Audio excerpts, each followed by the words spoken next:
Hello and welcome to this video. Today I'm going to be talking about the 2015 general election. I'm going to start by talking about why this election should be interesting to you. Firstly, the reason it's quite interesting is that it was quite a difficult election to predict. If you believe the polling going into the election, the story that it was telling was that the Labour Party under Ed Miliband had been ahead actually for most of the period between 2010 and 2015, but by the end of the campaign, the polls had narrowed and the Conservative Party and the Labour Party were neck and neck. And so lots of people were predicting that there would be a hung parliament as a consequence, and lots of the talk during the campaign was about what might happen in the event of another hung parliament. In the end, however, the election produced a Conservative majority government. It gave Cameron a majority of just 10 seats, but this was the first Conservative majority that they'd won at a general election since John Major unexpectedly won the 1992 election.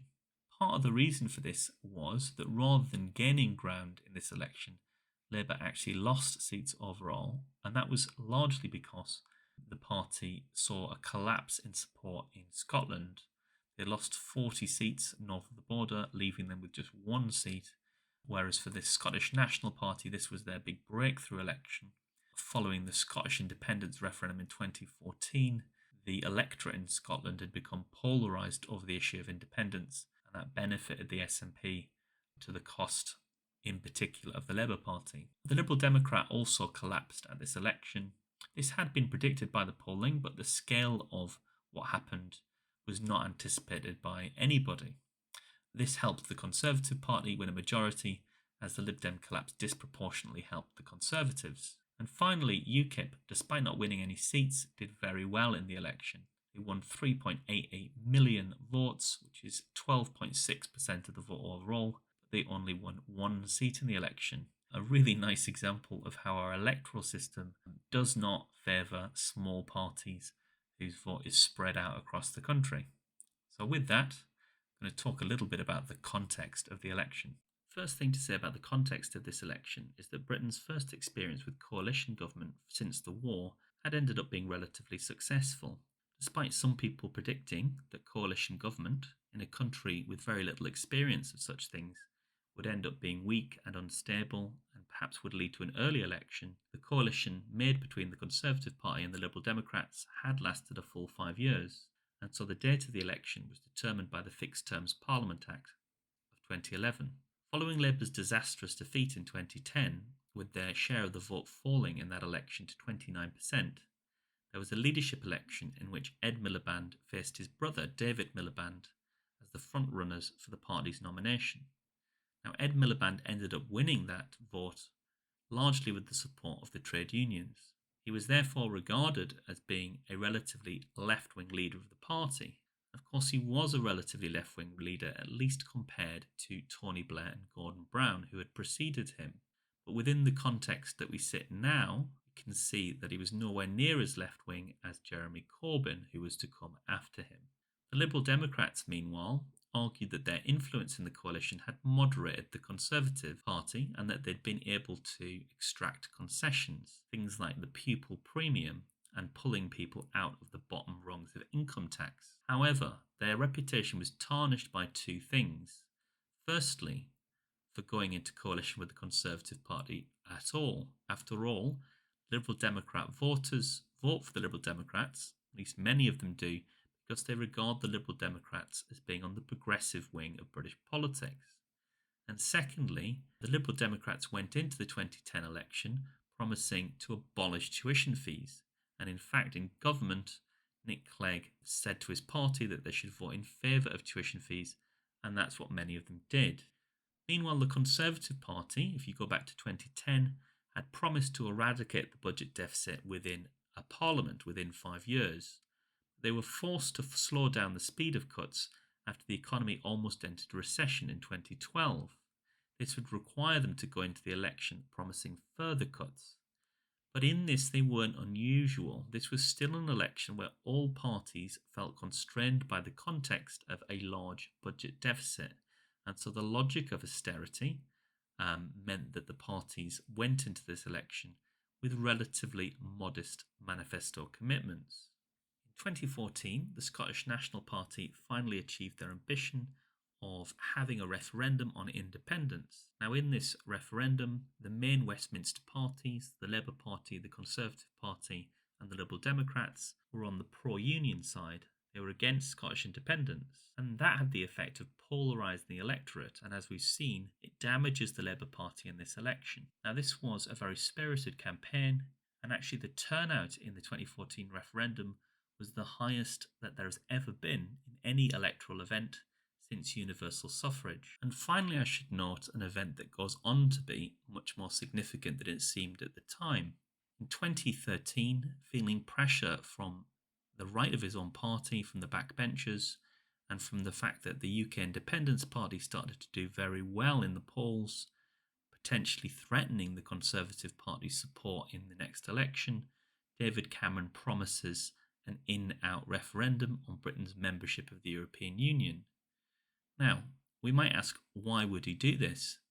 But of course, in 2013, Cameron is leading a coalition government. The Labour Party are ahead in the polls, and Cameron really must be expecting that if he's going to come out on top of the next election, he's probably going to be coming out on top in a context where there's a hung parliament and where he'll have to enter into coalition negotiations, potentially with the Liberal Democrats.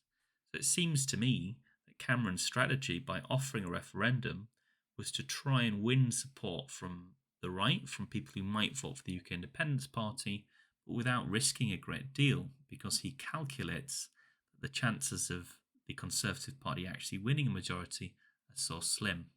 Okay, so I'm going to talk a little bit about the campaign, starting with the Conservative Party.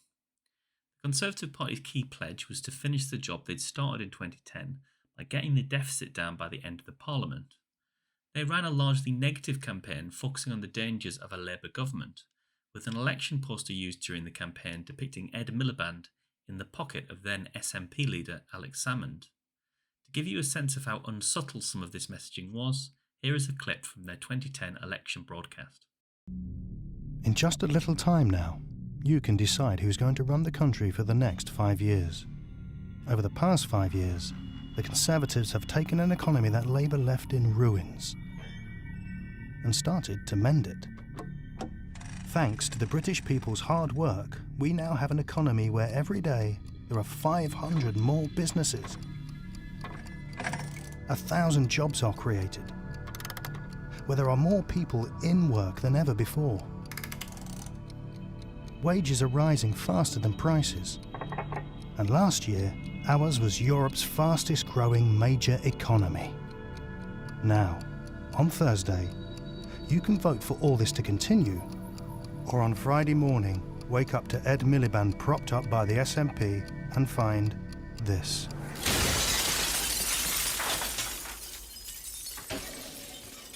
It's working. Don't let them wreck it.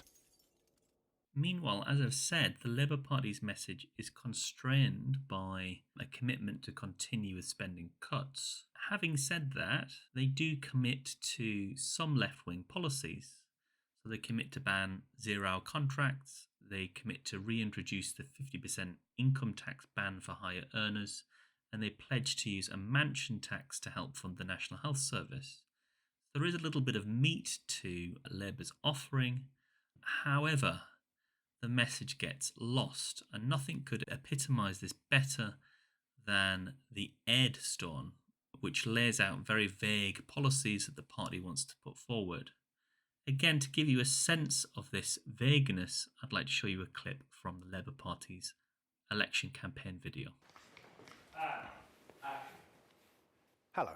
Now, we are in the run-up to a general election, and over that time, you're going to hear loads of claims from people on the left, on the right, all over the place. It's going to drive you mad. It'll probably drive me mad, but don't switch off yet, you see, because I think in the end, it's simple. It boils down to a choice between a Labour government or a Conservative one. But it isn't just a choice between two different plans, two different ways of getting the deficit down. It's a choice between two completely different sets of values, a choice about what kind of country we want to live in. Now, I don't know about you, but my values are about community, compassion, decency. That's how I was brought up. So, yeah, I could tell you that Tories would take us on a roller coaster of cuts, while Labour will make sure the economy works for all of us, not just the privileged few like me. But it's not just about that. I could tell you it seems like the Tories don't believe in the NHS, while Labour is passionate about protecting it. Among other examples, guaranteed GP appointments within 48 hours and cancer tests within 1 week. Guaranteed. But it's not even just about that. I could tell you that the Tories have got sod all to offer the young, whereas Labour will invest in the next generation's education and guarantee, that word again, apprenticeships for them. I could tell you that Labour will put the minimum wage up to £8 and ban those horrible 0 hours contracts, while the Tories would presumably do more of their tax cutting for millionaires. But real though all that stuff is, and important though it is if you're young in this country, or broke in this country, or if you're unwell in this country, and let's face it, we all need the NHS at some point, or if you are just plain working hard and finding life tough, there is a choice of two paths.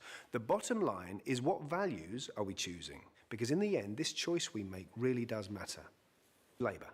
They start from the right place. Community, compassion, fairness, I think all the best things about this country. I love this country so much, and I love the people in it, and I think you do too.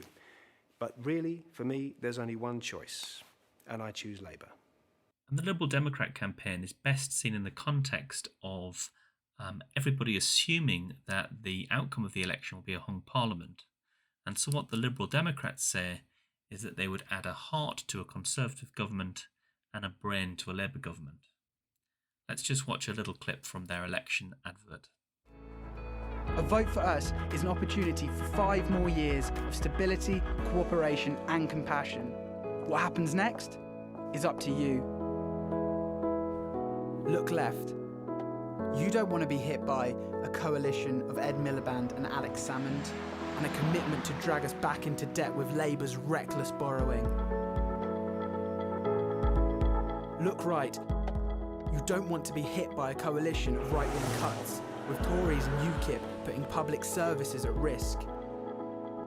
Your vote will be the difference between a government of self-interest and grievance, or a coalition of tolerance and decency. On May 7th, vote Liberal Democrat for a stronger economy and a fairer society with opportunity for everyone. So we come to the result. Well, the Conservative Party win the election. They win a majority of 10. They're winning that majority off the back of only 36.8% of the vote, which is an improvement for them on the previous election. But it shows yet again how the first past the post system is rewarding a party with a majority of seats in Parliament and a mandate to govern, but with only 36.8% of the vote. Now, there are some interesting patterns in this election if we look at voting behaviour. We know in 2017 that age becomes the best predictor of voting behaviour.